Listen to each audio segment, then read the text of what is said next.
Le craquement écœurant de ma colonne vertébrale contre les escaliers de la cave a résonné dans toute la maison, mais ce n'était rien comparé au silence glacial qui a suivi. J'étais allongé en bas, étalé, les yeux fixés sur le visage narquois de mon frère, Jake.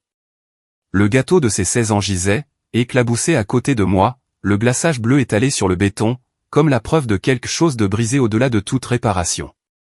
Mon père se tenait en haut des escaliers, son visage crispé par une déception familière. « Remets-toi sur pied. Arrête de faire ton bébé, aboya-t-il, alors que j'essayais, en vain, de bouger mes jambes. Ma mère est apparue à ses côtés, ses yeux se plissant d'accusation. « India, comment as-tu pu gâcher la journée spéciale de Jake avec tes comédies ?» Mais lorsque la secouriste, Tara, a vu que je ne pouvais pas bouger mes jambes, elle a immédiatement appelé des renforts de police. L'IRM allait révéler la vérité qu'ils avaient passé des années à cacher.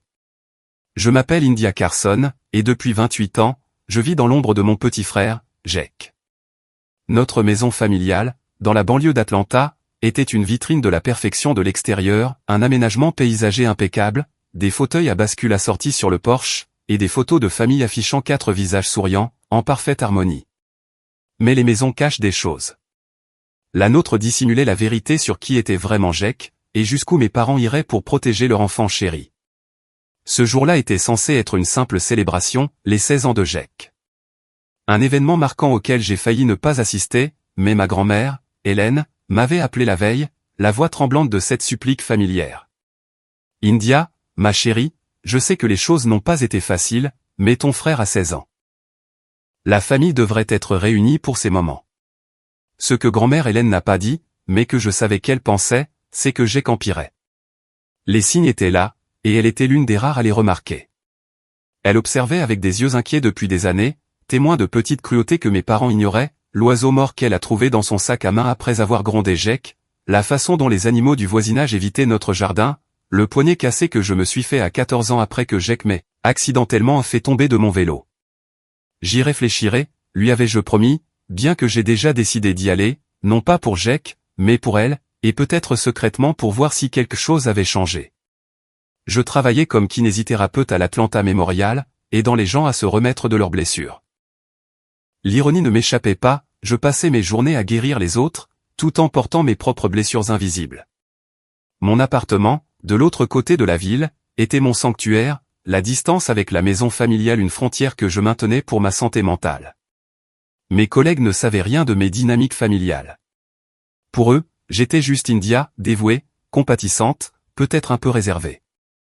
Le matin de l'anniversaire de Jake, je suis arrivé tôt pour aider aux préparatifs. Ma mère, Heather, m'a accueilli avec des yeux surpris et une étreinte raide. « Tu es vraiment là ?» a-t-elle dit, comme si ma présence était à la fois inattendue et légèrement gênante. « Jake sera si content. » Il ne le serait pas. Nous le savions toutes les deux. Mais le mensonge flottait entre nous, confortable dans sa familiarité.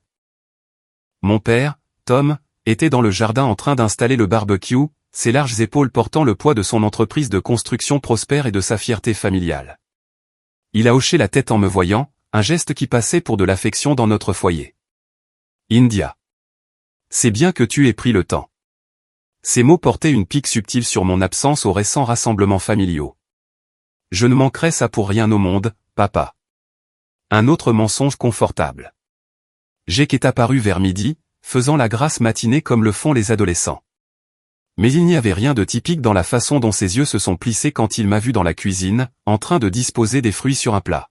« Tiens, regarde qui a décidé de se montrer », a-t-il dit, la voix dégoulinant d'un dédain que seul moi semblais entendre. Ma mère a souri avec indulgence à son fils, lui ébouriffant les cheveux comme s'il avait encore 7 ans au lieu de 16. « Sois gentil, Jake. Ta sœur a pris un jour de congé pour toi. » Le sourire de Jake n'a pas atteint ses yeux. Quelle générosité de sa part. L'après-midi s'est déroulé au rythme de politesse calculée. Les voisins et les amis de la famille sont arrivés, apportant des cadeaux et de l'admiration pour Jake, l'athlète vedette, l'élève brillant, le fils parfait. Personne n'a vu comment il a délibérément heurté mon bras alors que je portais des boissons, me faisant renverser le contenu sur moi. Personne n'a remarqué quand il a interrompu chaque conversation que j'essayais d'avoir. C'était de vieux schémas, invisibles pour tous, sauf pour moi. Le docteur Marcus Allen, ami de longue date de mon père et partenaire de golf, est arrivé avec sa femme.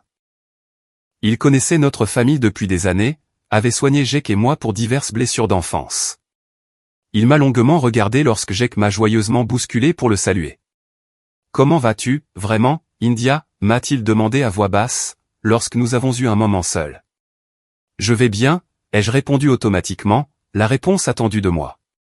Il a hoché la tête, mais quelque chose dans son expression m'a dit qu'il n'était pas convaincu. « Tu sais, j'ai toujours pensé que tu étais la plus forte de cette famille. » Avant que je puisse répondre, c'était l'heure du gâteau. Ma mère s'était affairée toute la journée autour de la monstruosité bleue à 3 étages. La couleur préférée de Jake, le goût préféré de Jake. Je me suis porté volontaire pour le récupérer dans le réfrigérateur du sous-sol, où il refroidissait. Les escaliers du sous-sol étaient raides, mal éclairés. Je suis descendu prudemment, j'ai trouvé le gâteau, et j'ai commencé la lente remontée, en équilibrant le lourd plat. J'étais à 3 marches du sommet quand j'ai senti la présence de Jake derrière moi. Il m'avait suivi en silence. « Besoin d'aide, sœurette ?» a-t-il demandé, la voix étrangement douce. « Je m'en occupe, merci », ai-je répondu, sans me retourner, me concentrant sur les marches restantes. J'ai senti son souffle sur mon cou alors qu'il se penchait près de moi et chuchotait « Oups ». Ses mains ont pressé mon dos avec une force surprenante. Dans cet instant suspendu, juste avant de tomber, j'ai aperçu l'expression horrifiée du docteur Marcus en haut des escaliers. Il avait tout vu. Mais alors que je basculais en arrière, le gâteau s'échappant de mes mains, je l'ai vu faire un pas en retrait. Son visage s'est obscurci, empreint de ce même aveuglement volontaire que j'avais observé chez tant d'adultes tout au long de mon enfance. La chute elle-même a été un tourbillon de mouvements et de douleurs aiguës. Je me souviens avoir pensé à quel point il était étrange que je puisse compter chaque marche alors que mon corps s'y écrasait, 1, 2, 3, jusqu'à ce que quelque chose dans le bas de mon dos produise un son qu'aucun corps humain ne devrait faire. Quand j'ai atterri en bas, étalé au milieu du gâteau écrasé et des débris de verre du plat, le monde est devenu silencieux, à l'exception du bourdonnement aigu dans mes oreilles. J'ai essayé de bouger mes jambes. Rien ne s'est passé. J'ai réessayé, concentrant toute mon énergie mentale sur le simple acte de plier mon genou. Mes jambes gisaient là, inertes, comme si elles appartenaient à quelqu'un d'autre. Jake se tenait en bas des escaliers, le visage un masque de fausse inquiétude, alors que des pas lourds résonnaient au-dessus. « Papa » a-t-il crié, India est tombée. Je crois qu'elle l'a fait exprès. La dernière chose que j'ai vue avant que ma famille ne s'attroupe autour de moi, c'est le visage du docteur Marcus, qui me regardait d'en haut des escaliers, les yeux pleins d'un savoir qu'il ferait semblant de ne pas avoir. Comme tous les autres qui avaient été témoins de la cruauté de Jake au fil des ans, il choisirait le silence. Car dans notre famille, protéger Jake était la règle non écrite qui primait sur tout le reste. « India, India, tu m'entends ?» La voix de mon père a tonné au-dessus de moi, plus agacée qu'inquiète. Le plafond du sous-sol tournait en cercle paresseux alors que j'essayais de me concentrer sur son visage. « Je ne peux pas bouger mes jambes » ai-je chuchoté, la terreur montant dans ma poitrine. « Papa, je ne sens plus rien en dessous de la taille. » Son expression s'est assombrie, l'ombre familière de l'incrédulité traversant ses traits. « Tu vas bien. Tu as juste eu le souffle coupé. » Ma mère est apparue à ses côtés, ses mains s'agitant nerveusement autour de son visage. « Le gâteau est fichu » a-t-elle dit, comme si c'était là la véritable tragédie. Tout le monde attend. Jake se tenait derrière eux, son visage soigneusement arrangé en un masque d'inquiétude fraternelle. Mais j'ai surpris la légère contraction au coin de sa bouche, presque un sourire. « Elle est juste tombée, maman » a-t-il dit, sa voix parfaitement calibrée pour paraître innocente. J'ai essayé de la rattraper, mais elle allait trop vite. Le mensonge a glissé facilement de ses lèvres, comme il l'avait fait d'innombrables fois auparavant. J'ai voulu hurler la vérité, mais une douleur a traversé ma colonne vertébrale comme de l'électricité, me coupant le souffle et brouillant ma vision. « Remets-toi sur pied. Arrête de faire ton bébé » a répété mon père, se penchant pour saisir mon bras. Quand il a essayé de me relever, la douleur a explosé en quelque chose d'insupportable, et mon cri a finalement réduit la pièce au silence. « Tom, peut-être qu'on devrait » a commencé ma mère, incertaine. Elle fait ça pour attirer l'attention, l'a coupé mon père. Tu sais comment elle est, autour des anniversaires de Jake. À travers mes larmes, j'ai vu ma grand-mère, Hélène, se frayer un chemin à travers la petite foule qui s'était rassemblée en haut des escaliers. Que s'est-il passé? Laissez-moi passer. Avant que quiconque ne puisse répondre, on a sonné à la porte. Ma mère a semblé soulagée par l'interruption. Ce doit être Fiona avec le cadeau de Jack. Je vais ouvrir. Fiona Walsh était notre voisine, une infirmière au Grady Memorial, qui avait récemment emménagé dans le quartier. Je ne lui avais parlé que quelques fois, mais elle m'avait semblé perspicace et gentille, des qualités rares dans le cercle social de ma famille. Ce qui s'est passé ensuite a tout changé. J'ai entendu la voix de Fiona avant de la voir, son ton professionnel tranchant à travers les murmures inquiets des invités. « Excusez-moi, je suis infirmière. Laissez-moi passer, s'il vous plaît. » Elle est apparue en bas des escaliers, portant toujours sa blouse de travail, ses cheveux roux tirés en une queue de cheval pratique. Elle m'a jeté un coup d'œil, et tout son comportement a changé. « Ne la bougez pas », a-t-elle ordonné en s'agenouillant à côté de moi. Ses mains étaient douces mais efficaces, alors qu'elle vérifiait mon pouls, regardait dans mes yeux. « India, peux-tu me dire ce qui s'est passé ? » Je suis tombé dans les escaliers, ai-je dit, consciente que ma famille regardait. Je ne peux pas bouger mes jambes. Les yeux de Fiona se sont légèrement plissés alors qu'elle effectuait une évaluation neurologique rapide, passant son ongle le long de la plante de mon pied. Je l'ai regardé faire, mais je n'ai rien senti. « Tu sens ça ?» a-t-elle demandé. J'ai secoué la tête, la panique montant. « J'appelle le 911 » a-t-elle dit en sortant son téléphone. Mon père s'est avancé. Ce n'est pas nécessaire. C'est une affaire de famille, et India a toujours été portée sur le drame. Fiona s'est levée, sa taille de 1,62 m semblant étrangement imposante face à mon père de 1,82 m. « Monsieur, votre fille présente des signes de traumatisme médulaire possible. Elle a besoin de soins médicaux immédiats. » Vous exagérez, a interjeté ma mère. C'est l'anniversaire de Jack. Nous avons des invités. Quelque chose a brillé dans les yeux de Fiona. Une reconnaissance, peut-être, d'une dynamique qu'elle avait déjà vue. Elle s'est éloignée de mes parents, le téléphone déjà à l'oreille. Ici Fiona Walsh, infirmière au Grady Memorial. J'ai besoin d'une ambulance au 427 Oakwood Drive. Possible blessure à la colonne vertébrale. Femme adulte, environ 28 ans. Ce qui a suivi a été un tourbillon d'activités. Les invités ont été raccompagnés, la fête étant effectivement terminée. Jack a parfaitement joué sa déception, acceptant les tapes de sympathie et les promesses de report avec une humilité étudiée. Pendant tout ce temps, je suis resté allongé sur le sol froid du sous-sol, la douleur irradiant à travers mon corps par vagues, terrifié par le silence de mes membres inférieurs. Les ambulanciers sont arrivés en quelques minutes, une bénédiction des temps de réponse d'urgence en banlieue. La chef d'équipe s'est présentée comme Tara alors qu'elle s'agenouillait à côté de moi, ses yeux bruns foncés m'évaluant professionnellement. « India, je vais vous aider, mais j'ai besoin que vous restiez très immobile, » a-t-elle dit calmement. « Pouvez-vous me dire exactement ce qui s'est passé ?» Avant que je puisse répondre, mon père a interrompu. Elle portait le gâteau, a perdu l'équilibre. Un simple accident. Tara n'a pas levé les yeux de son évaluation. J'ai besoin d'entendre la patiente, monsieur. J'ai ressenti un courage soudain et désespéré. On m'a poussé, ai-je dit, la voix à peine audible. La pièce est devenue mortellement silencieuse. Qu'avez-vous dit, a demandé Tara en se penchant plus près. On m'a poussé, ai-je répété, plus fort cette fois. Jack m'a poussé. C'est un mensonge, a crié Jack, son masque soigné se fissurant momentanément. Pourquoi ferais-je ça? Ma mère s'est précipitée à ses côtés. India, comment peux-tu? N'as-tu pas assez gâché la journée spéciale de Jack? Tara a échangé un regard avec son partenaire, un homme trapu nommé Steve, qui préparait une planche dorsale. Quelque chose de tacite est passé entre eux. Monsieur, madame, j'ai besoin que tout le monde recule et nous laisse de la place pour travailler, a dit fermement Tara. Alors qu'elle et Steve stabilisaient mon cou et se préparaient à me transférer sur la planche, elle s'est penchée et a chuchoté, « Serrez ma main si vous avez peur dans cette maison. » J'ai serré sa main si fort que mes jointures sont devenues blanches. Ce que je ne savais pas alors, c'est que Tara avait remarqué plusieurs choses en succession rapide, la posture défensive de ma famille, l'incohérence de leur histoire, les vieilles ecchymoses sur mes bras que j'étais devenue experte à cacher, et les signes cliniques d'un traumatisme médulaire grave, incompatible avec une simple chute. Alors qu'il me chargeait sur le brancard, j'ai entendu Tara parler doucement dans sa radio. Centrale, demande présence policière à notre emplacement.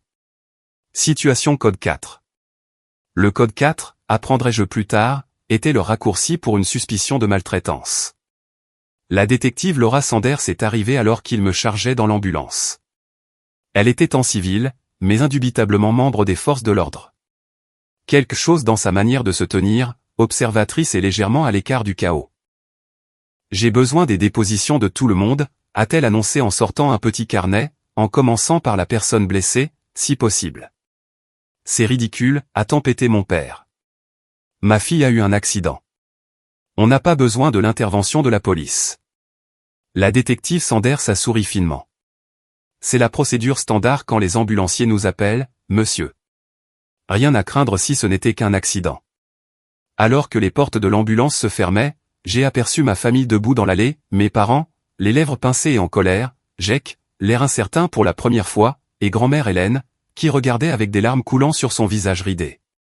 Ce qui s'est passé au cours des heures suivantes a été un tourbillon d'interrogatoires séparés et d'évaluations médicales. J'ai appris plus tard que la détective Sanders avait interrogé Jake seul, loin de l'influence de mes parents, et que quelque chose dans cette conversation avait fait craquer sa façade soigneusement construite. C'était juste une blague, aurait-il dit en s'effondrant sous la pression. Je ne voulais pas qu'elle tombe d'aussi haut. Elle est toujours si coincée, surtout autour de mes anniversaires. Je voulais juste qu'elle se détende. Mais la preuve la plus accablante est venue de mon évaluation médicale. Alors que les médecins m'examinaient aux urgences, leurs conclusions ont brossé un tableau inquiétant, non seulement le traumatisme médulaire récent, mais aussi des preuves de multiples blessures antérieures qui n'avaient jamais été correctement traitées. Une fracture du poignet mal guérie, datant de 3 ans. Des blessures aux côtes compatibles avec un traumatisme par impact. Des lésions à l'épaule suggérant une tension répétée. India, a dit doucement le médecin des urgences, ces blessures racontent une histoire de traumatisme physique à long terme. Y a-t-il quelque chose que vous voulez nous dire? Pour la première fois de ma vie, protégé par les murs stériles de l'hôpital et la présence de témoins objectifs, j'ai dit la vérité sur le fait de grandir avec Jake, sur les accidents et qui n'en étaient jamais, sur des parents qui ne voyaient que ce qu'ils voulaient voir, sur une vie passée à m'entendre dire que j'étais trop sensible, dramatique, jalouse de mon frère en or. Et pour la première fois de ma vie, quelqu'un m'a cru. La machine d'IRM bourdonnait autour de moi, un cocon technologique qui allait révéler ce que je sentais déjà, dans le silence terrifiant de mon bas du corps. Je suis resté parfaitement immobile, luttant contre la claustrophobie et la panique qui menaçaient de me submerger. La voix du technicien est parvenue par le haut-parleur, professionnellement détachée, mais pas méchante. Encore quelques minutes, mademoiselle Carson. Vous vous débrouillez très bien.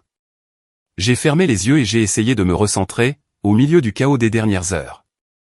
Les urgences avaient été un tourbillon d'infirmières, de médecins et de policiers. Des questions posées et répétées, des formulaires signés. Ma famille, visiblement absente après que la détective Sanders nous ait séparés. Quand ils m'ont finalement sorti de la chambre d'IRM, le docteur Allison Reed attendait. C'était une neurochirurgienne d'une 40aine d'années, avec des cheveux prématurément argentés et des yeux qui ne manquaient rien. India, a-t-elle dit en tirant une chaise à côté de mon brancard, j'ai vos résultats.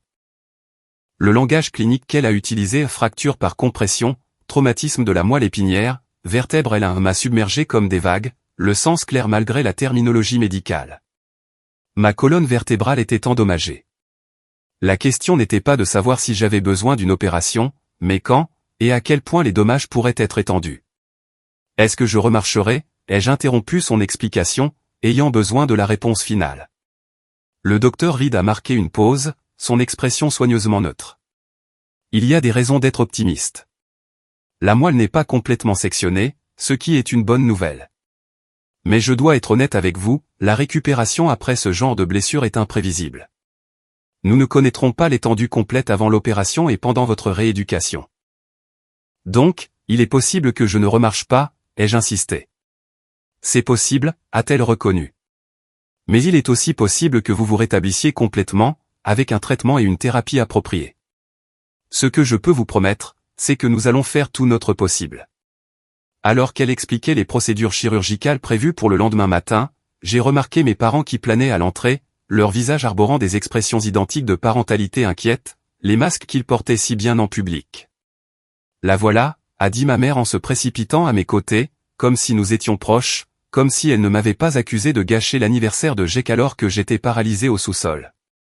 On s'est fait tellement de soucis. Mon père se tenait au pied du lit, s'éclaircissant la gorge. La police a posé beaucoup de questions inutiles. Jake est très contrarié.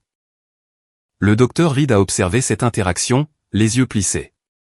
M et Madame Carson, j'étais justement en train d'expliquer à India la gravité de sa blessure et l'opération que nous allons pratiquer demain. Une opération ? La main de ma mère s'est portée à sa gorge. Est-ce vraiment nécessaire ? India a toujours eu un seuil de douleur bas. Peut-être qu'avec un peu de repos. Madame Carson, a coupé le docteur Reed, sa voix se refroidissant de plusieurs degrés, votre fille a subi une grave blessure à la colonne vertébrale qui nécessite une intervention chirurgicale immédiate. Il ne s'agit pas de tolérance à la douleur. Sans opération, elle risque une paralysie permanente. Mon père s'est agité, mal à l'aise. Bien sûr, nous voulons ce qu'il y a de mieux pour India. Nous sommes juste inquiets de nous précipiter dans quelque chose de si radical. Le regard que le docteur Reed lui a lancé aurait pu geler le feu. Je comprends que vous soyez sous le choc, mais ce n'est pas une opération facultative. C'est nécessaire et urgent. Un coup à la porte a interrompu la conversation tendue. Peyton Lewis, ma meilleure amie depuis l'université, se tenait à l'entrée, les yeux écarquillés d'inquiétude. Nous devions nous retrouver pour un café le lendemain, et comme je ne me suis pas présenté ni n'ai répondu au texto, elle a appelé l'hôpital, par intuition. India. Sa voix s'est brisée en voyant la scène, moi, immobilisé sur le brancard, mes parents planant, la posture protectrice du médecin. Qu'est-ce qui s'est passé ? Avant que quiconque ne puisse répondre, une assistante sociale de l'hôpital, nommée Megan, est apparue derrière Peyton. Docteur Reed, pourrais-je vous parler, ainsi qu'à la patiente, en privé ? Mes parents se sont hérissés à l'idée de devoir partir. Nous sommes sa famille, a déclaré sèchement mon père. Et India est une patiente adulte, qui a droit à la confidentialité lors de ses consultations médicales, a rétorqué doucement Megan. Politique de l'hôpital. On ne pouvait pas discuter avec la politique de l'hôpital, cette autorité nébuleuse que même l'influence considérable de mon père ne pouvait surmonter. À contre-cœur, mes parents sont sortis, promettant de revenir bientôt. Peyton est resté, s'approchant de moi et me prenant la main. Le docteur Reed a fait un signe de tête à Megan pour qu'elle continue. India, a commencé doucement Megan, la police a demandé l'accès à vos dossiers médicaux antérieurs dans le cadre de son enquête. En tant qu'adulte, vous avez le droit de consentir ou de refuser. Enquête sur quoi, ai-je demandé, bien que je connaisse la réponse. Les circonstances de votre blessure, a-t-elle répondu prudemment. La détective Sanders a des raisons de croire que ce n'était peut-être pas un accident. J'ai senti la main de Peyton se resserrer autour de la mienne. Elle n'avait jamais rencontré ma famille, n'avait connu que les vagues contours de notre dysfonctionnement. Je l'avais tenue à l'écart de cette partie de ma vie, par honte peut-être, ou pour protéger la seule relation non entachée par la dynamique de la famille Carson. Que trouveront-ils dans mes dossiers, ai-je demandé au docteur Reed. Elle a hésité, échangeant un regard avec Megan. J'ai examiné votre dossier des admissions précédentes à cet hôpital. Il y a un schéma, India. De multiples blessures au fil des ans, tout expliqué comme des accidents, mais beaucoup compatibles avec. Elle a marqué une pause, choisissant ses mots avec soin. Compatible avec un traumatisme interpersonnel. Vous voulez dire, compatible avec quelqu'un qui me fait du mal, ai-je clarifié, un calme étrange s'installant en moi. Compatible avec mon frère qui me fait du mal, et mes parents qui le couvrent ?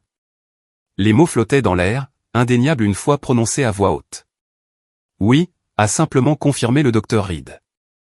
Le visage de Peyton reflétait le choc, puis une compréhension naissante.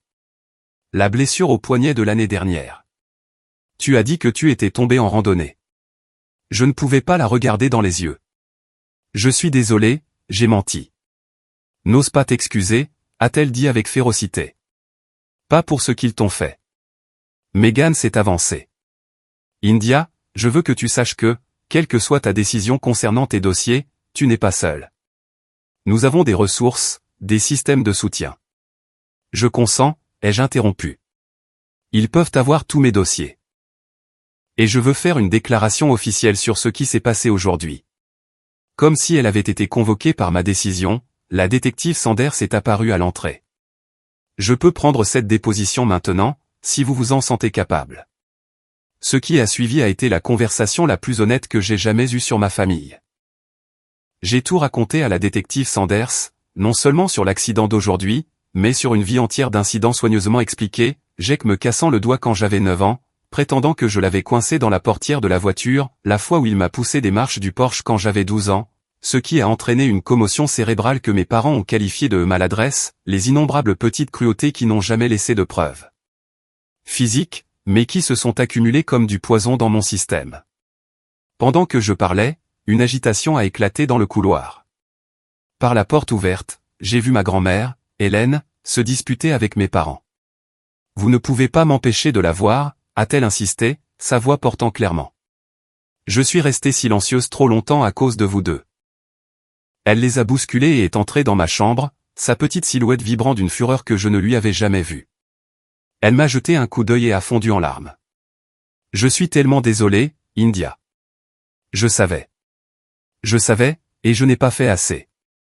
La détective Sanders a observé cette interaction avec intérêt. Madame, faites-vous partie de la famille? Je suis sa grand-mère, a dit Hélène en se redressant.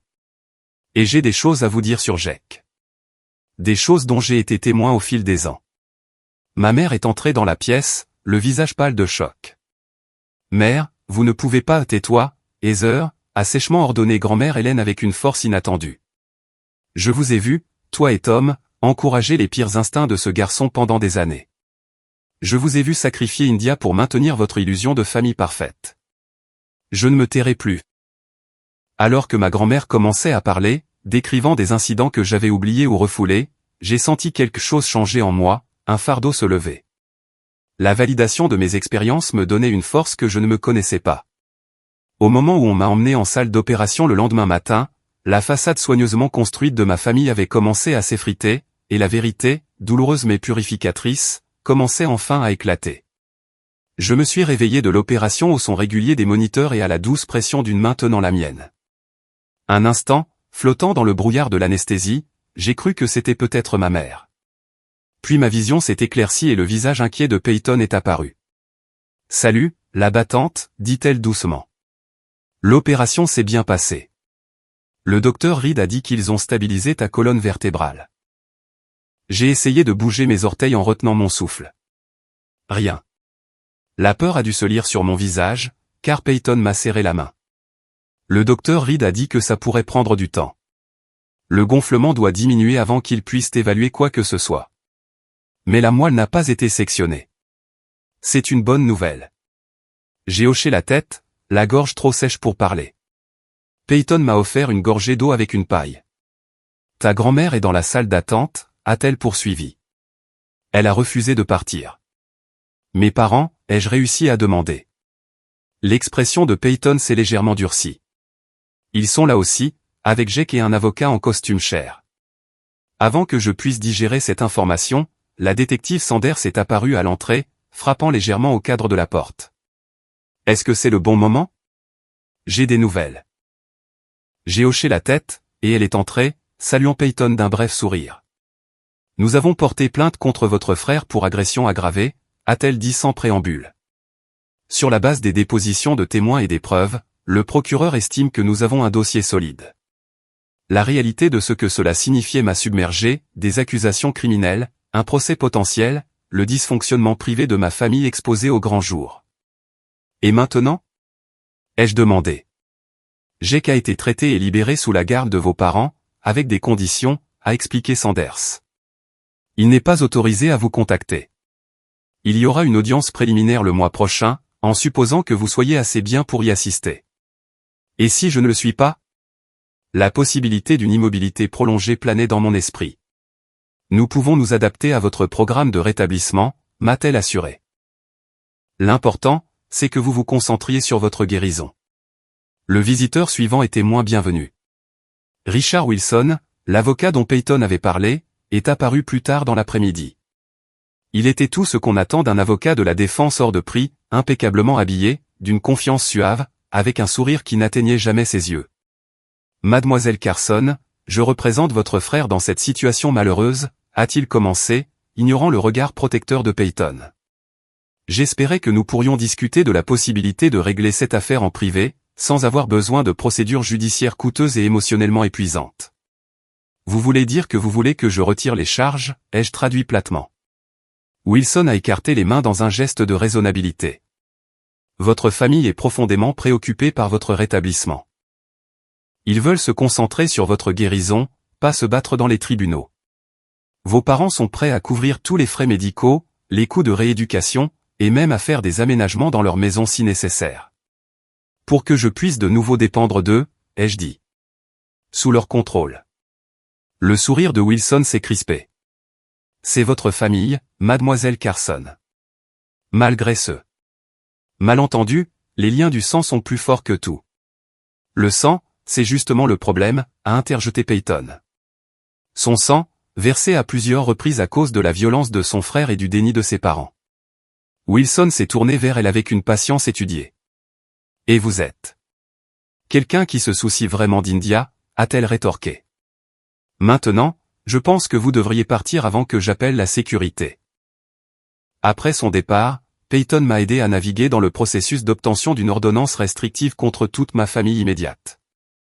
C'était une expérience surréaliste, de signer les papiers qui interdisaient légalement à mes propres parents et à mon frère de me contacter, mais aussi étrangement libérateur. Les semaines qui ont suivi ont été un tourbillon de douleurs, de petites victoires et de révélations inattendues. Mon corps est devenu un champ de bataille, chaque séance de kinésithérapie un combat exténuant pour retrouver la sensation et le mouvement dans mes jambes. Ma thérapeute, Amber, était d'un optimisme implacable, mais d'une honnêteté brutale quant aux défis à venir. Les lésions de la colonne vertébrale sont imprévisibles, a-t-elle expliqué lors de notre première séance. Certains patients se rétablissent complètement, d'autres partiellement, d'autres pas du tout. Mais je n'ai jamais rencontré de patient qui n'ait pas bénéficié du fait de repousser ses limites. Repousser les limites est devenu ma nouvelle norme. La première fois que j'ai senti un picotement dans mes orteils, 3 semaines après l'opération, j'ai pleuré pendant 1 heure. La première fois que j'ai réussi à bouger mon pied intentionnellement, Amber a applaudi si fort que d'autres thérapeutes sont venus en courant. Pendant ce temps, l'affaire judiciaire contre Jake a pris des tournures inattendues. Ma famille a fait bloc autour de lui, comme elle l'avait toujours fait, mais des fissures ont commencé à apparaître dans leur unité. Le partenaire commercial de mon père, Tyler Matthews, s'est manifesté avec des informations troublantes. Jake avait agressé l'enfant d'un paysagiste 2 ans plus tôt, et mon père avait payé une somme substantielle pour étouffer l'affaire. Tom m'a dit que c'était un accident, a déclaré Tyler à la détective Sanders dans une déposition que j'ai lue plus tard. Mais ensuite, je l'ai entendu avertir Jake d'être plus prudent avec les témoins. C'est là que j'ai su que quelque chose n'allait pas, des membres de la famille élargie ont pris parti. Les frères et sœurs de mon père l'ont soutenu sans poser de questions, tandis que la sœur de ma mère, Diane, m'a appelé à l'hôpital, en sanglotant des excuses pour ne pas avoir vu ce qui se passait. On pensait tous que tu étais juste la difficile, a-t-elle admis. C'était plus facile de le croire que de remettre en question le récit de la famille parfaite d'Heather et Tom. Ma cousine Stéphanie s'est manifestée avec sa propre histoire, sur Jake qui l'avait menacé lors d'une réunion de famille quand ils étaient plus jeunes. Il a dit qu'il me pousserait du ponton si je disais à quelqu'un qu'il avait volé la montre de grand-père, a-t-elle dit à la détective Sanders. Je n'avais que 10 ans, mais je me souviens avoir pensé qu'il y avait quelque chose de bizarre dans la façon dont il souriait en le disant. Pendant cette période, mes parents ont tenté diverses stratégies pour reprendre le contrôle. Ils ont essayé de me faire déclarer mentalement inapte à prendre mes propres décisions médicales, prétendant que le traumatisme avait affecté mon jugement. Quand cela a échoué, ils ont lancé une campagne de rumeurs parmi les amis de la famille, suggérant que j'avais toujours été jalouse de Jake et que j'utilisais cet accident pour le punir.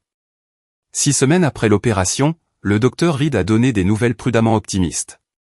Les derniers scanners montrent que la guérison progresse mieux que prévu, a-t-elle dit en affichant les images sur sa tablette. Et votre amélioration de la fonction motrice en kinésithérapie est encourageante. Est-ce que je remarcherai, ai-je demandé, la même question que j'avais posée avant l'opération. Cette fois, sa réponse était plus certaine. Je crois que oui. Ce ne sera peut-être pas exactement comme avant, et cela demandera un travail acharné et continu, mais oui, je m'attends à ce que vous remarchiez. C'est à peu près à ce moment-là que j'ai pris la décision d'emménager avec Peyton pendant ma convalescence. Son appartement de 2 chambres n'était pas idéal pour se déplacer en fauteuil roulant, mais c'était un sanctuaire, à l'abri des dynamiques toxiques de la maison familiale. Peyton a réarrangé les meubles, a installé des barres d'appui dans la salle de bain, et a transformé son bureau en chambre pour moi, sans une seule plainte. C'est ce que font les amis, a-t-elle simplement dit, quand j'ai essayé de la remercier. L'audience préliminaire était prévue 6 mois après l'incident. À ce moment-là, j'avais progressé au point d'utiliser un déambulateur pour de courtes distances, chaque pas une victoire remportée à la sueur et à la détermination. Mes parents ont déposé une requête pour que l'audience se tienne à huis clos afin de protéger la vie privée de la famille, ce que la juge a rejeté. À l'approche de la date, la pression de la famille élargie s'est intensifiée. « Ne peux-tu pas trouver dans ton cœur de pardonner ?» m'a demandé mon oncle Patrick lors d'un appel téléphonique importun. Jake n'est qu'un enfant qui a fait une erreur. Une erreur qui a failli me paralyser de façon permanente, lui ai-je rappelé. Et ce n'était pas sa première erreur, juste la première avec des conséquences auxquelles il ne pouvait pas échapper. La veille de l'audience, une visiteuse inattendue s'est présentée à la porte de Peyton. Ma mère se tenait dans le couloir, l'air plus petite et plus âgée que dans mon souvenir, sa façade parfaite montrant des fissures. « Je peux entrer ?» a-t-elle demandé doucement. Peyton m'a regardé pour savoir quoi faire. Après un moment d'hésitation, j'ai hoché la tête. Ma mère s'est assise sur le bord du canapé de Peyton, les mains jointes sur ses genoux. « Les avocats ne savent pas que je suis là », a-t-elle commencé. « Ton père serait furieux. »« Pourquoi es-tu là, maman ?» ai-je demandé, trop fatiguée pour les jeux. « J'ai trouvé ça », a-t-elle dit en sortant une pile de papier de son sac à main. Dans le grenier. Je cherchais des photos de bébé de Jake pour l'avocat, pour montrer quel enfant adorable il était. Et j'ai trouvé. Sa voix a vacillé en me tendant les papiers. C'étaient des rapports d'incidents de l'école primaire de Jake, datant de l'époque où il avait 7 ans. Des rapports d'agressivité, de cruauté envers d'autres enfants, des dessins dérangeants, des notes d'enseignants inquiets demandant des réunions de parents, des recommandations pour une évaluation psychologique. Je n'ai jamais vu ça, a-t-elle chuchoté. Ton père s'occupait de toutes les affaires scolaires. Il me disait que Jake était juste plein de vie, que les enseignants ne comprenaient pas les garçons. J'ai regardé les papiers, puis le visage de ma mère. Et tu l'as cru? Parce que c'était plus facile que d'affronter la vérité? Elle a tressailli mais n'a pas nié. Je ne te demande pas de pardonner à Jake ou à nous. Je voulais juste que tu saches que je commence à comprendre ce que nous t'avons fait. Elle s'est levée, redressant ses épaules avec un effort visible. Je ne te demanderai pas de retirer les charges.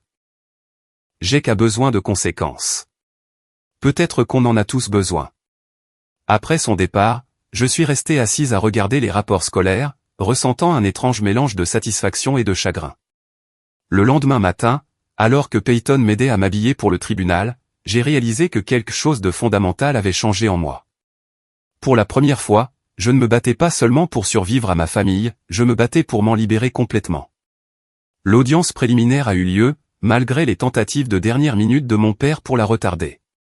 En entrant dans la salle d'audience en fauteuil roulant, choisissant le fauteuil plutôt que le déambulateur pour la stabilité pendant ce qui s'annonçait comme une longue journée, j'ai aperçu Jake pour la première fois depuis l'incident. Il était assis entre mon père et Richard Wilson, vêtu d'un costume conservateur qui le faisait paraître plus âgé que ses 16 ans. Nos regards se sont brièvement croisés, et ce que j'y ai vu m'a glacé le sang, pas de remords ni de peur, mais du calcul. J'ai compris alors que, quoi qu'il se passe dans cette salle d'audience, quelles que soient les conséquences juridiques que Jake pourrait encourir, la bataille la plus importante avait déjà été gagnée. J'avais échappé à la prison du silence et du déni que ma famille avait construite autour de moi. J'avais trouvé ma voie, ma force, et ma vérité.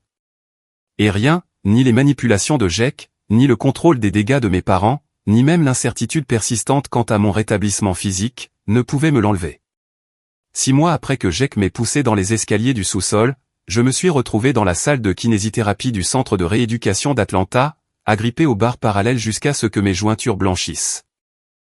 La sueur coulait sur mon visage alors que je me concentrais pour avancer mon pied droit de seulement 15 cm, un mouvement qui, autrefois, aurait été inconscient, et qui exigeait maintenant toute ma concentration et ma détermination. C'est ça, India, m'a encouragé Amber à côté de moi. Maintenant, la gauche. Ma jambe gauche était plus têtue, les lésions nerveuses plus graves. J'ai visualisé le chemin de mon cerveau à mon pied, voulant que le signal parcourt ma colonne vertébrale endommagée. Après ce qui m'a semblé être des minutes, mais qui n'était probablement que des secondes, mon pied a raclé le sol en avant. Encore 2 pas et tu pourras te reposer, a dit Amber en reculant devant moi, prête à me rattraper si je tombais. Ces 2 pas m'ont semblé être l'ascension d'une montagne. Mais le triomphe que j'ai ressenti en arrivant au bout des barres était indescriptible. 6 mois de travail exténuant et douloureux m'avaient fait passer de la paralysie totale à ces pas hésitants. Ce n'était pas joli. Ce n'était pas gracieux. Mais c'était du mouvement. Et le mouvement signifiait la liberté. Tu fais des progrès incroyables, a dit Amber en m'aidant à m'asseoir dans le fauteuil roulant dont j'avais encore besoin pour les longues distances. La plupart des patients avec ton niveau de blessure ne marcheraient pas du tout à ce stade. Je ne marche pas vraiment, ai-je rétorqué en montrant les barres dont je dépendais. Pas encore, a-t-elle corrigé avec son optimisme caractéristique. Mais tu le feras. Les défis physiques de la convalescence n'étaient qu'une partie de mon parcours. La guérison psychologique qui s'est produite en parallèle était tout aussi importante. 3 mois après l'incident, j'avais commencé à participer à un groupe de soutien pour les survivants de violences familiales. C'est là que j'ai rencontré Jordan, une assistante sociale spécialisée dans la guérison des traumatismes. Les familles comme la vôtre fonctionnent comme des systèmes fermés, a expliqué Jordan lors d'une de nos séances. Elles développent leur propre logique interne qui semble normale aux initiés, mais qui est clairement dysfonctionnelle pour les étrangers. Vos parents ont créé une réalité où le comportement de Jake était acceptable, et vos réactions à ce comportement étaient le problème. Pourquoi ferait-il ça, ai-je demandé, sincèrement confuse. Ce ne sont pas des gens stupides. Mon père dirige une entreprise prospère. Ma mère gérait notre foyer comme une PDG. Il s'agit rarement d'intelligence, a répondu Jordan. Il s'agit d'investissement psychologique. Ils se sont créés une identité de parents parfaits et élevant un fils parfait. Reconnaître le comportement de Jake aurait signifié reconnaître leur échec, ce qui était trop menaçant pour leur image de soi. Alors, ils m'ont sacrifié à la place, ai-je dit, la prise de conscience à la fois douloureuse et éclairante. Jordan a hoché la tête. C'est un schéma courant dans les familles avec un enfant en or et un bouc émissaire. Les rôles sont attribués tôt et deviennent auto-renforçants.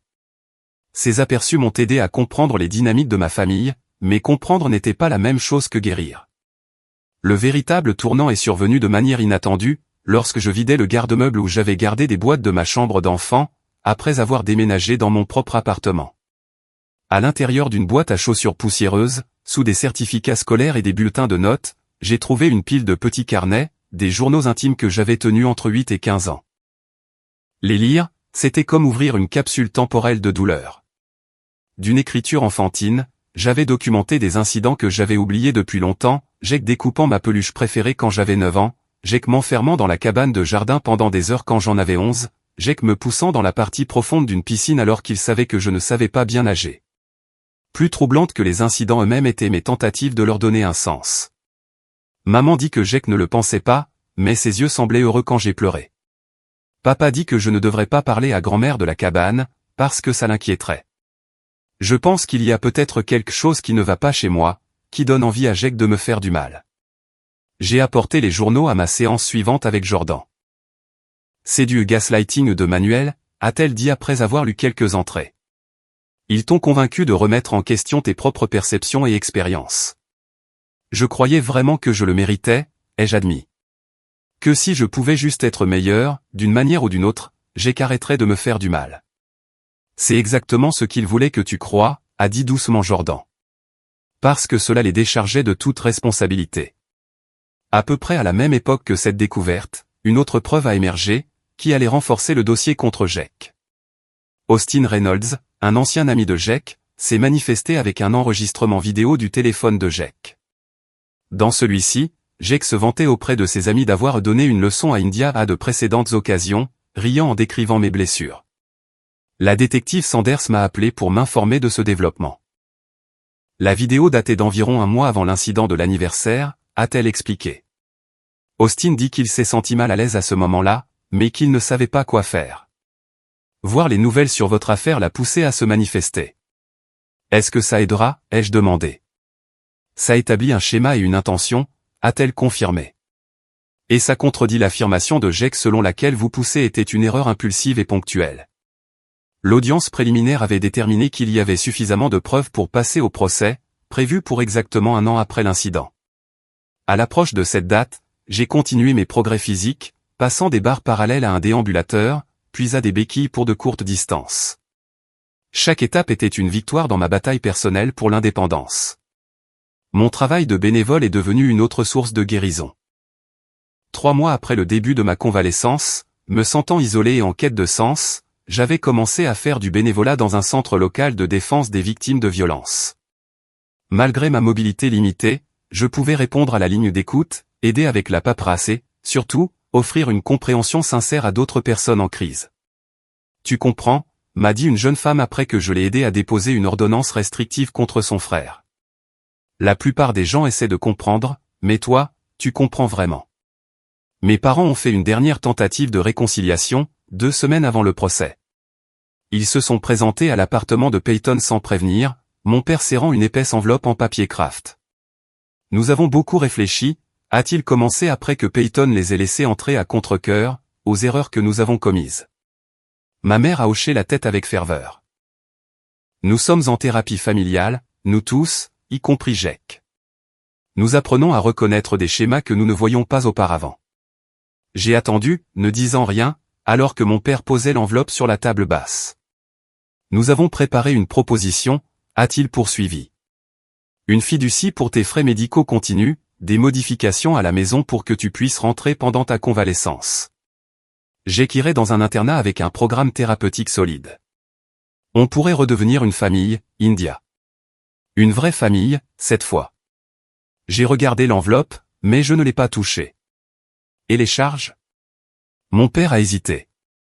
Un casier judiciaire détruirait l'avenir de Jack. Il a 16 ans.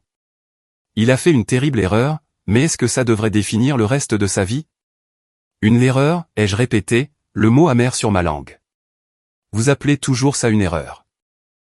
Comment l'appellerais-tu, a demandé ma mère, une confusion sincère dans la voix. Un point culminant, ai-je dit après un moment, le résultat inévitable d'années de violence que vous avez tous les deux permis et nié. Le visage de mon père s'est durci. Ce n'est pas juste, India. Nous ne savions pas, vous saviez, ai-je interrompu, la voix stable. Vous avez choisi de ne pas voir, ce qui n'est pas la même chose que de ne pas savoir. Et vous choisissez toujours de ne pas voir, en venant ici avec vos enveloppes, vos conditions, et votre inquiétude pour l'avenir de Jack. Où était cette inquiétude pour mon avenir, pour toutes les fois où il m'a fait du mal avant? Nous essayons de nous racheter, a dit ma mère, les larmes coulant sur ses joues. Non, vous essayez de faire disparaître le problème, ai-je corrigé. Il y a une différence. Un vrai rachat signifierait soutenir la justice, quelle qu'elle soit pour moi, pas négocier pour protéger Jack des conséquences. Après leur départ, Peyton s'est assise à côté de moi sur le canapé. Ça va? J'ai examiné la question attentivement. Je crois que oui. Pour la première fois, je n'avais pas peur d'eux. Je n'avais pas l'impression d'avoir besoin de leur approbation ou de leur compréhension. C'est un progrès, a-t-elle dit en me serrant la main. Le meilleur qui soit, ai-je convenu. À l'approche de la date du procès, j'ai continué à repousser mes limites physiques, déterminé à entrer dans la salle d'audience par mes propres moyens. Pas pour ma famille, ni même pour le jury, mais pour moi-même. Une démonstration de la force que j'avais découverte à travers cette épreuve. La veille du procès, je me suis tenu devant le miroir en pied de Peyton, m'entraînant avec mes béquilles, répétant les pas prudents et délibérés que je devrais faire. Tu vas très bien t'en sortir, a dit Peyton depuis l'embrasure de la porte. Et pas seulement pour la marche. J'ai croisé son regard dans le miroir. Je sais, ai-je dit, et j'ai réalisé que je le croyais vraiment. Quoi qu'il se passe au tribunal demain, j'avais déjà remporté ma bataille la plus importante, la lutte pour reprendre ma vie et mon identité, loin du système familial toxique qui m'avait défini pendant trop longtemps. J'ai étonnamment bien dormi cette nuit-là, libéré des cauchemars qui m'avaient tourmenté dans les mois qui ont suivi ma blessure. Dans mes rêves, je courais, facilement, sans effort, avec le vent dans le dos et le soleil sur mon visage. Je me suis réveillée reposée et prête, non seulement pour le procès, mais pour tout ce qui viendrait après. L'avenir s'étendait devant moi, incertain, mais plein de possibilités qui étaient enfin, vraiment, les miennes. Le palais de justice se dressait, imposant, contre le ciel d'octobre, ses colonnes de pierre et ses larges marches conçues pour intimider. J'étais assise dans la voiture de Peyton, fixant le bâtiment où la façade soigneusement construite de ma famille allait enfin être mise à l'épreuve publiquement. Prête, a demandé Peyton, sa main posée en soutien sur mon épaule. J'ai hoché la tête, rassemblant ma détermination en même temps que les béquilles qui étaient devenues des extensions de moi-même au cours des derniers mois. Autant que je peux l'être. La procureure, Monica Patel, nous a accueillis à l'entrée du palais de justice. C'était une femme redoutable, d'une quarantaine d'années, réputée pour poursuivre les affaires de violence familiale que d'autres considéraient comme trop compliquées ou trop privées. Nous avons un dossier solide, m'a-t-elle assuré alors que nous nous dirigions vers la salle d'audience. Les preuves médicales, les dépositions des témoins, les antécédents de comportement inquiétants de Jake. Mais je veux vous préparer, l'avocat de la défense, Wilson, est connu pour ses contre-interrogatoires agressifs. Il va essayer de faire en sorte que cela vous concerne, vous, et non Jake. Je sais, ai-je dit, ayant passé des semaines à me préparer avec des défenseurs de victimes pour ce moment. Il dira que j'étais jalouse, que je cherchais l'attention, que j'étais instable mentalement, que j'ai fabriqué ou exagéré les abus. Monica a hoché la tête avec approbation. Exactement. Mais nous avons travaillé pour anticiper ces stratégies, et la juge Harmon ne tolère pas la diffamation dans sa salle d'audience. Entrer dans la salle d'audience a exigé toute ma concentration. Chaque pas avec les béquilles devait être délibéré, mes jambes partiellement rétablies étant toujours sujettes à la faiblesse et à des spasmes inattendus. J'ai senti des regards sur moi, ceux du jury, des spectateurs et, plus particulièrement, de ma famille. Mes parents étaient assis directement derrière la table de la défense, unis dans leur soutien à Jake. Grand-mère Hélène était assise du côté de l'accusation, le menton haut malgré la division familiale que son choix représentait. Jake avait l'air différent de ce dont je me souvenais, plus âgé en quelque sorte. Le charme enfantin qui avait trompé tant de gens s'était maintenant durci en quelque chose de plus calculé. Il portait un costume conservateur, les cheveux soigneusement coiffés, l'image même d'un jeune homme responsable, injustement accusé. Nos regards se sont brièvement croisés alors que je me dirigeais vers la barre des témoins, et j'ai ressenti un frisson familier. Derrière le masque soigneusement construit, mon frère n'avait pas changé du tout. Le procès a commencé par les déclarations liminaires. Monica a brossé un tableau clair d'abus à long terme, culminant avec l'incident quasi mortel de l'anniversaire de Jake. L'avocat de la défense, Wilson, a répliqué avec le récit d'un accident tragique causé par une chamaillerie entre frères et sœurs, exacerbée par ma supposée histoire d'instabilité et de ressentiment. Les preuves montreront, a déclaré Wilson au jury, qu'India Carson a nourri de la jalousie envers son frère cadet, plus brillant sur les plans scolaires et sociaux, pendant des années. Qu'elle a un passé d'accusations dramatiques contre lui, qui ont fait l'objet d'une enquête et se sont avérées sans fondement. Que le jour en question, elle était contrariée de ne pas être le centre de l'attention, et a subi un accident malheureux qu'elle utilise maintenant pour punir son frère et diviser sa famille. J'étais préparé à ces affirmations, mais les entendre énoncées avec une telle confiance m'a quand même blessé. Le gaslighting systématique qui avait défini mon enfance se jouait maintenant sur une scène publique. Quand mon tour de témoigner est venu, je me suis concentré sur le fait de raconter mon histoire de manière chronologique et factuelle, comme Monica me l'avait conseillé. J'ai décrit le schéma d'incidents croissants tout au long de notre enfance. J'ai expliqué comment mes parents avaient constamment minimisé les actions de Jake et m'avaient reproché de l'avoir provoqué. J'ai détaillé les événements de son anniversaire avec une précision clinique, le murmure calculé de Boops avant que ses mains n'entrent en contact avec mon dos, la sensation écœurante de la chute, le moment où j'ai réalisé que je ne pouvais plus bouger mes jambes. Le contre-interrogatoire de Wilson a été aussi brutal que promis. Il a produit des dossiers scolaires montrant que j'avais eu des difficultés scolaires, tandis que Jake excellait. Il a fait référence à des séances de thérapie de mon adolescence, suggérant qu'elles indiquaient des problèmes émotionnels. Il a sous-entendu que j'avais inventé ou exagéré des incidents pour attirer l'attention. N'est-il pas vrai, a-t-il demandé avec une préoccupation étudiée, que vous vous êtes toujours senti négligé par rapport à votre frère, que vous avez eu du ressentiment pour l'attention et les louanges qu'il a reçues?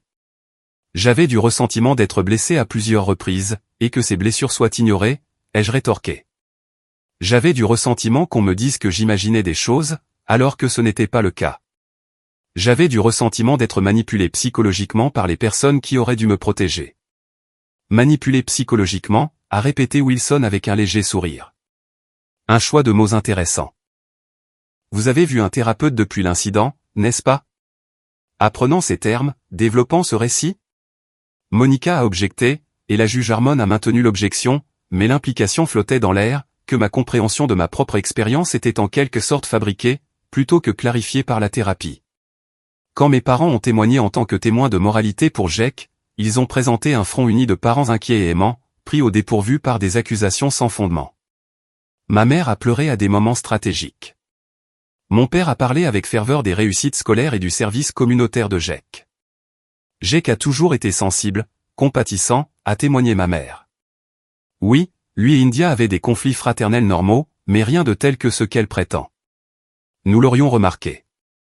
Nous serions intervenus.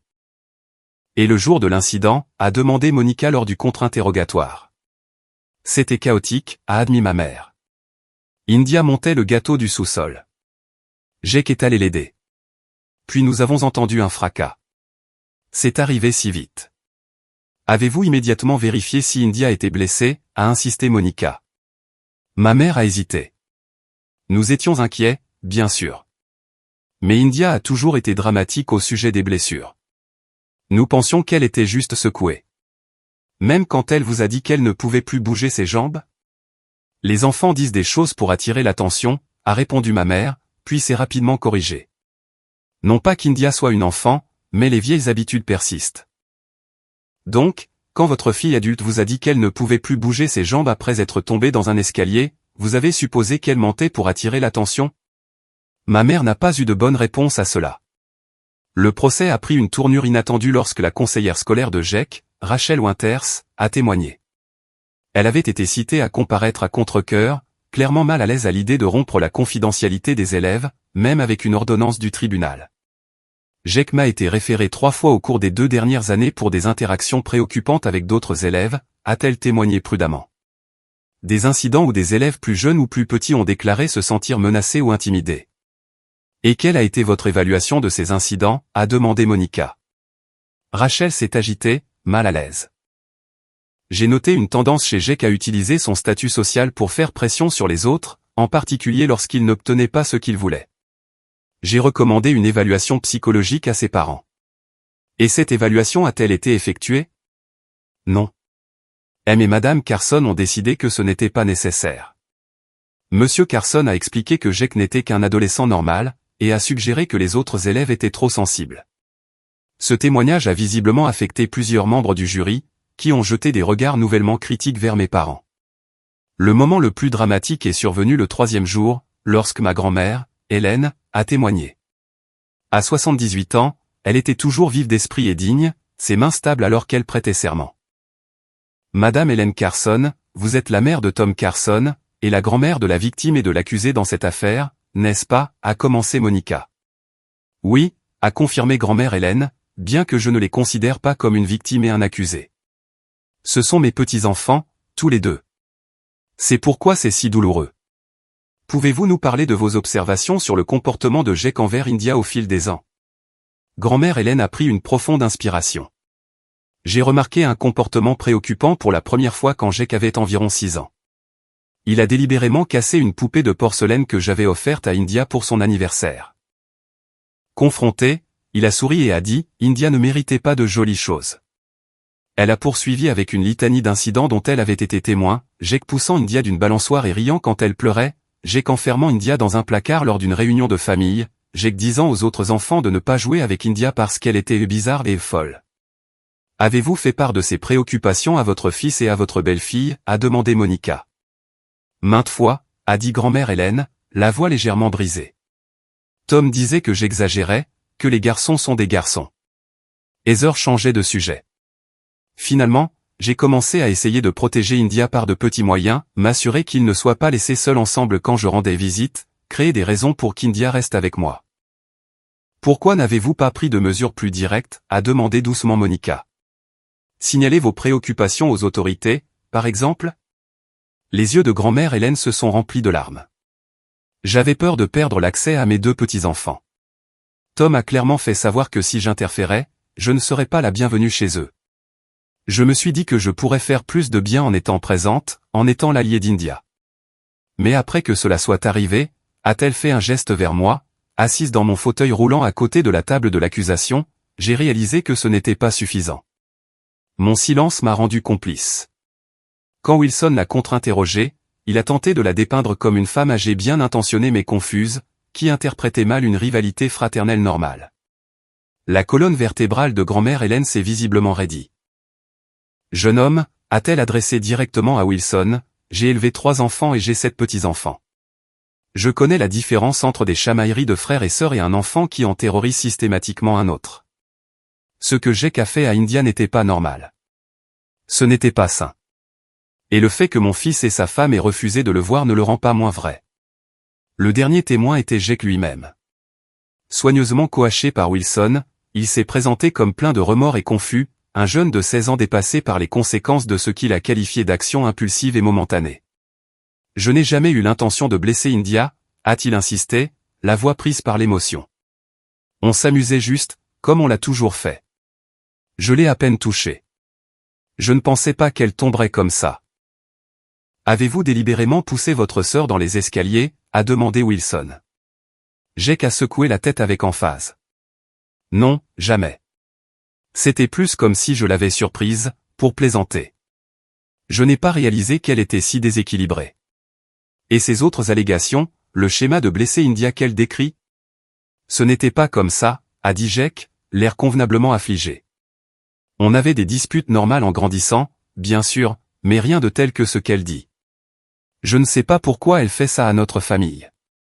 Le contre-interrogatoire de Monica a été méthodique, conçu pour révéler les incohérences dans l'histoire de Jake et des aperçus du calcul derrière sa façade pleine de remords. Vous avez témoigné que vous aviez à peine touché à votre sœur, a noté Monica. Pourtant, la force requise pour la faire tomber comme elle l'a fait aurait été substantielle, selon nos experts médicaux. Pouvez-vous expliquer cette divergence ? Jake s'est agité, mal à l'aise.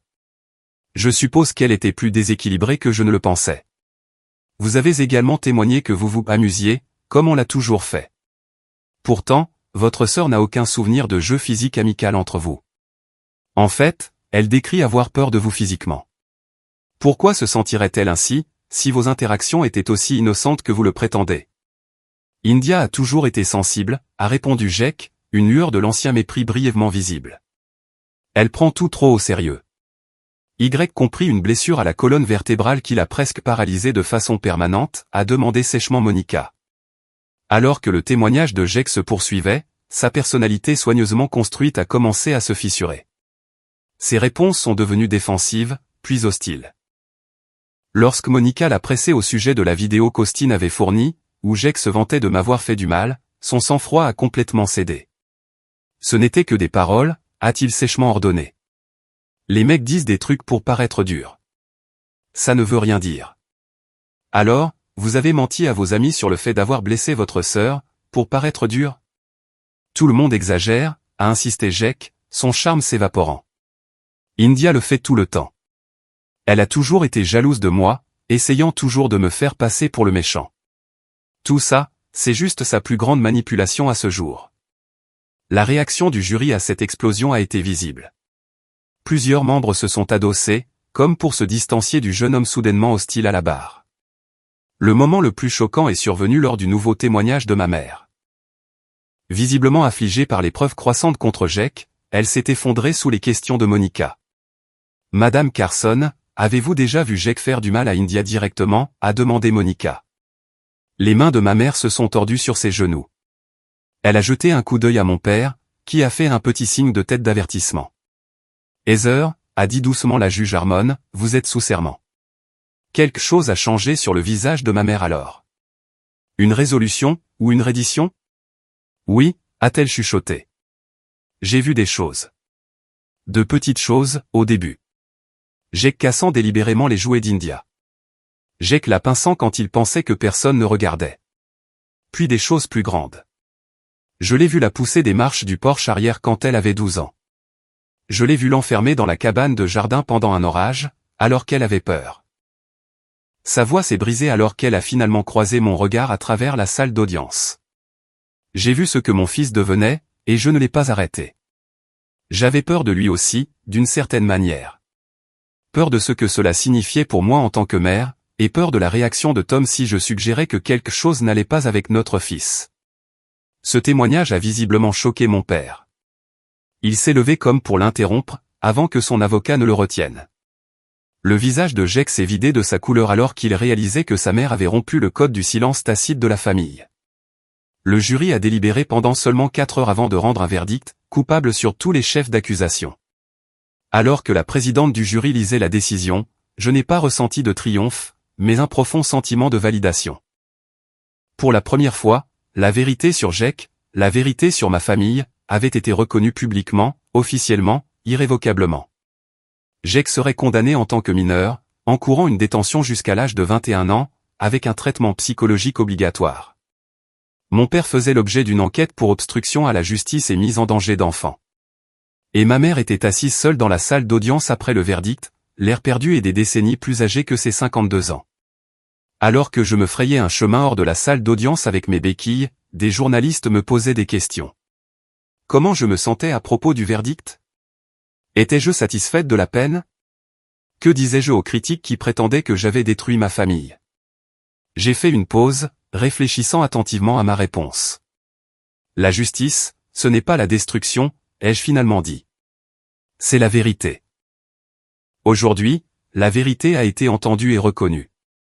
Ce n'est pas la fin de l'histoire de notre famille. C'est le début d'une histoire plus honnête. Dehors, la lumière du soleil d'automne se déversait sur les marches du palais de justice.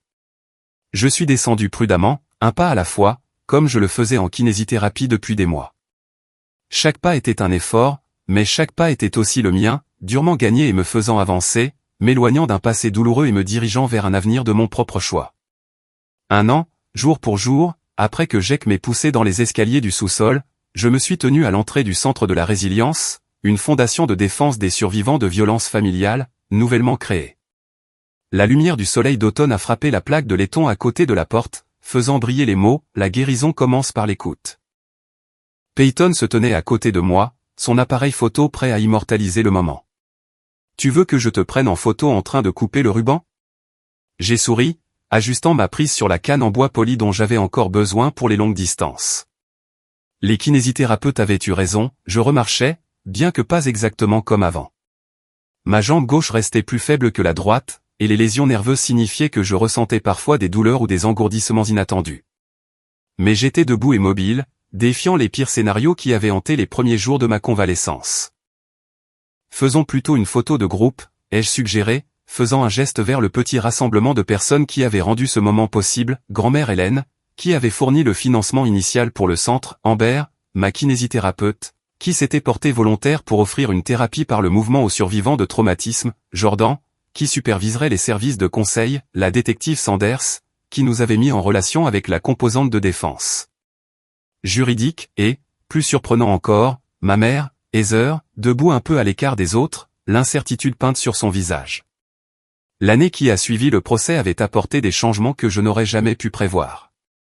Jake purgeait sa peine dans un centre de réhabilitation pour mineurs, où les rapports suggéraient qu'il recevait enfin l'intervention psychologique dont il avait besoin depuis des années.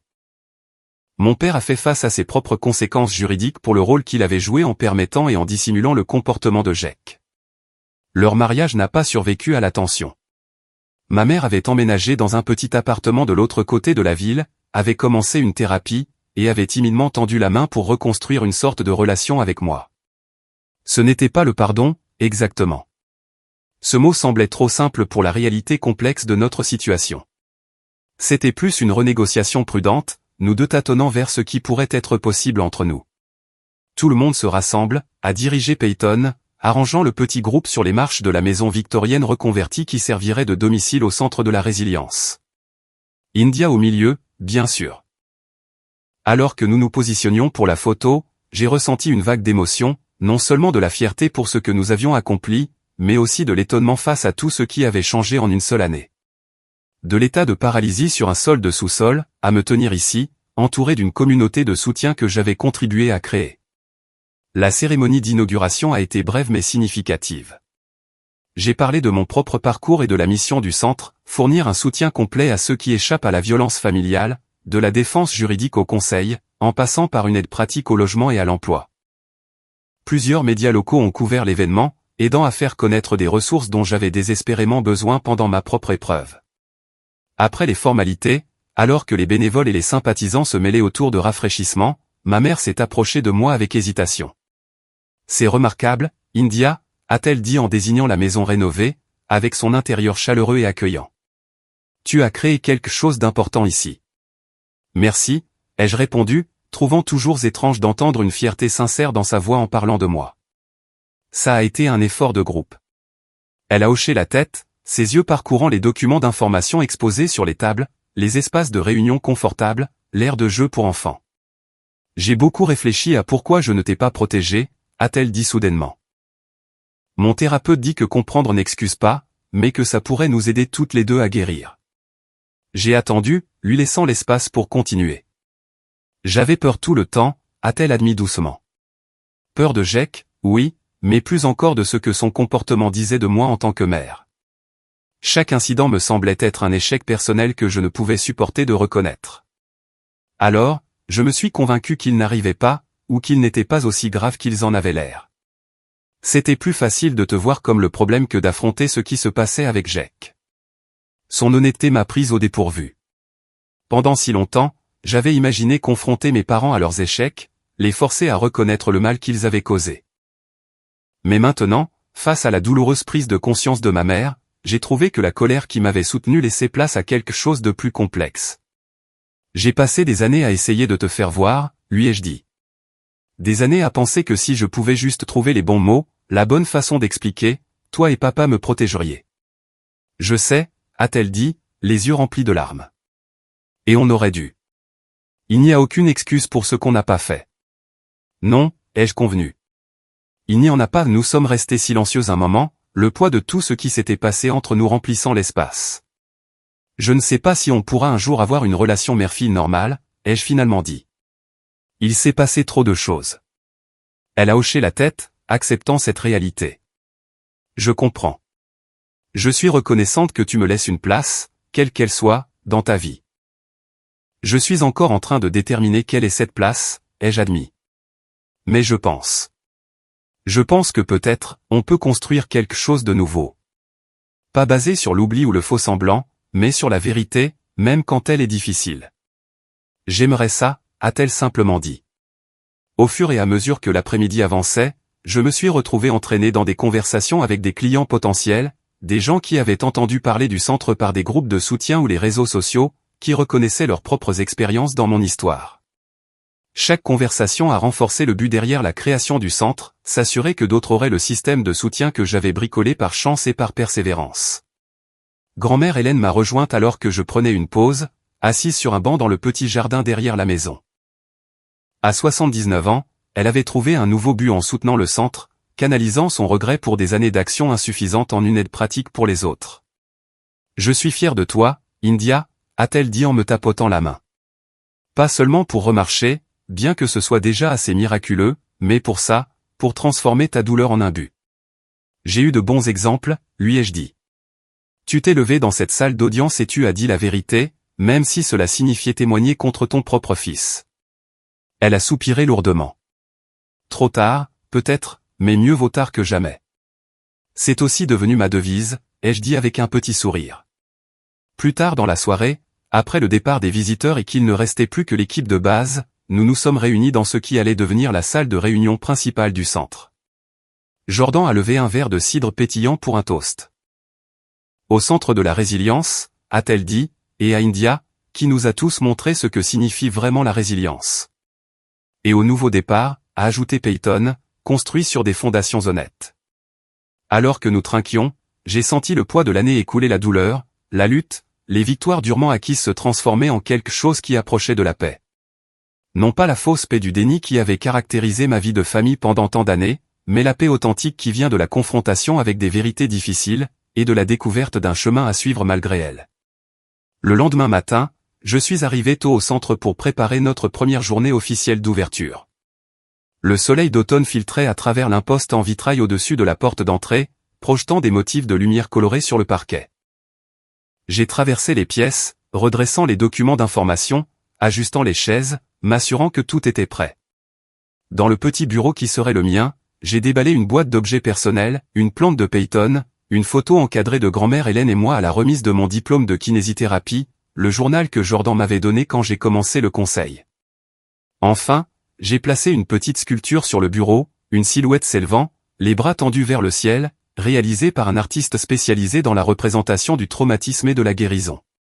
À 9 heures, notre première cliente est arrivée, une jeune femme nommée Ashley, hésitante et méfiante, s'attendant clairement à ne pas être crue ou à être rejetée.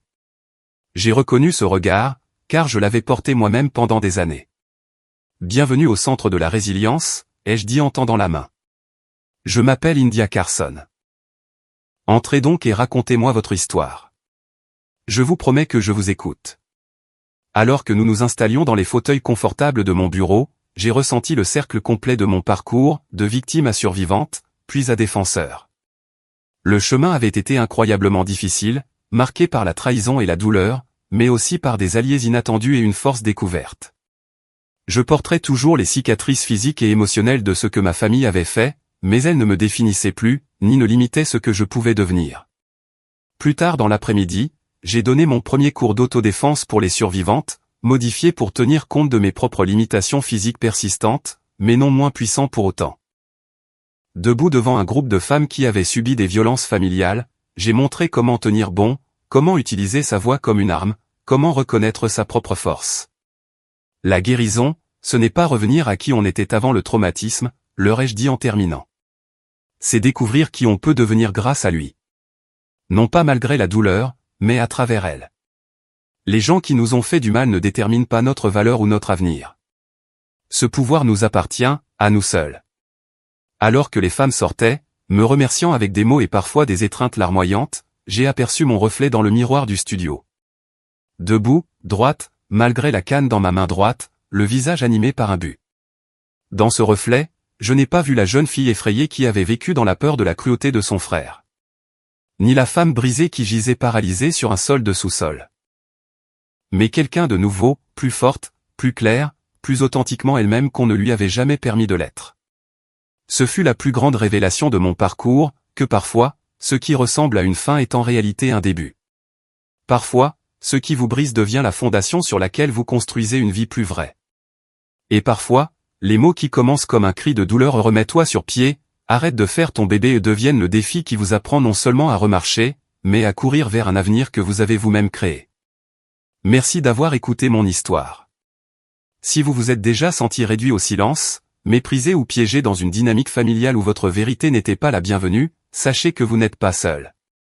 Il y a des gens qui vous croiront, vous soutiendront, et vous aideront à trouver votre chemin vers la sécurité et la guérison. Parfois, la chose la plus courageuse que nous puissions faire est de dire notre vérité, même si, et surtout si, nos proches ne veulent pas l'entendre. Avez-vous déjà dû défendre votre propre vérité, alors que d'autres essayaient de vous faire taire? Comment avez-vous trouvé la force de le faire? S'il vous plaît, partagez vos expériences dans les commentaires ci-dessous. Et si cette histoire a résonné en vous, s'il vous plaît, aimez, abonnez-vous, et partagez-la avec quelqu'un qui pourrait avoir besoin d'entendre qu'il n'est pas seul. Je vous souhaite toute la force et le soutien que vous méritez dans votre propre parcours de résilience.